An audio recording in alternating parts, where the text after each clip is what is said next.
ওরে আবু মাহজুরা, কেমন দেখা যায় তোমারে, তুমি সামনের চুল কাটো না কেন?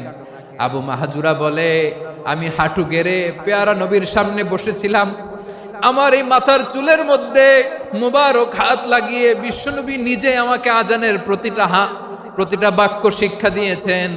বিশ্বনবীর মোবারক হাত, পবিত্র হাত আমার মাথার চুলের যেই জায়গায় লেগেছে, আমি চাই ওই চুলগুলা নিয়ে আমি আমার কবরের ভিতরে যাব। সাইয়েদনা আবু মাহজুরা রাদিয়াল্লাহু তাআলা আনহু ইন্তেকালের আগের পর্যন্ত মাথার সামনের চুলগুলা কাটে নাই। আজারি সাহেবের আগমন আদ্দিন ফাউন্ডেশনের পক্ষ থেকে